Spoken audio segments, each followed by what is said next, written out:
Welcome back to my channel. Today we're painting Pieris or Pieris. I'm not sure how to say it. So I'm starting up with a really light peachy warm tone, and I'll put in the little branch like stems first, and they curve downwards. You can also refer to the images in the Pinterest board, which is linked below in the description. So each of these tiny little stem pieces here will have a little flower attached to it.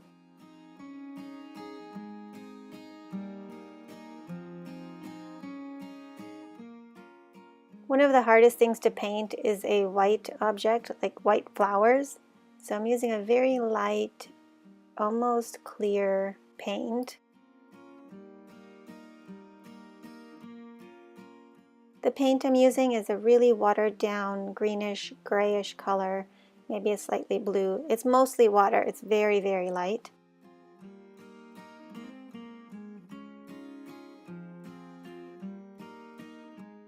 So here's a little close-up of how I'm building the base of the flower.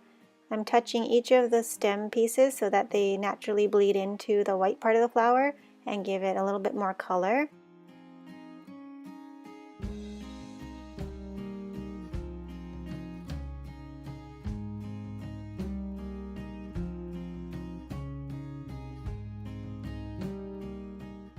Okay, so then mixing up some green, I'll start putting in the leaves while the rest of it dries.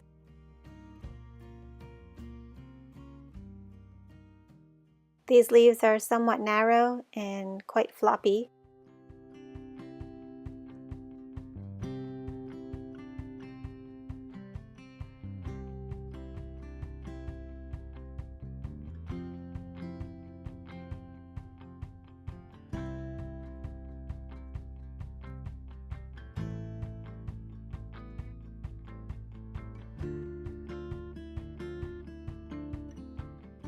Then I'm going to use that green and pull it up into the brown part of the stem so that all is a little bit more blended.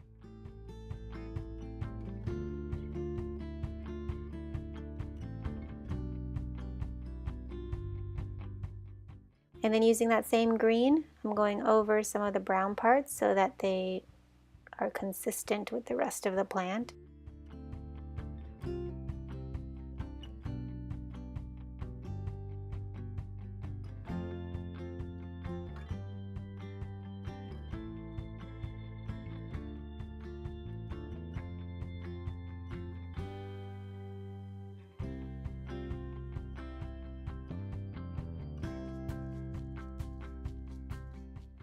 Okay, and then going back into some of those leaves and adding in some more layers to build up the shadow.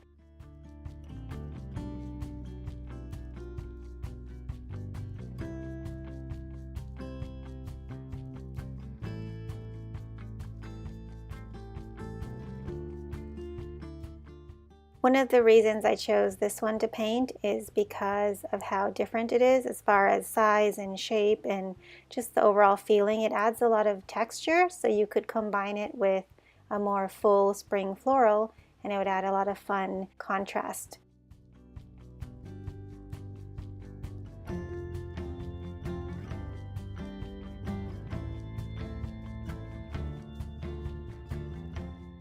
Okay, and then with some yellow green, I'll go over the other side of those leaves.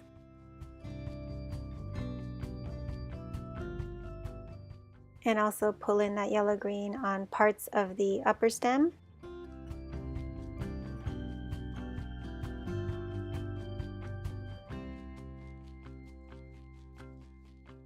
Alright, so I'm adding in a little purple to that peach color just to tone it down, and then putting in the shadow parts on each of these flowers.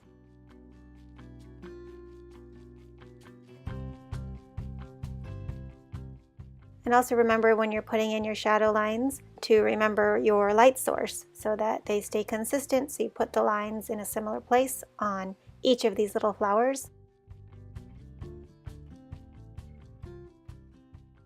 And then make any final adjustments, little touches, and you're done.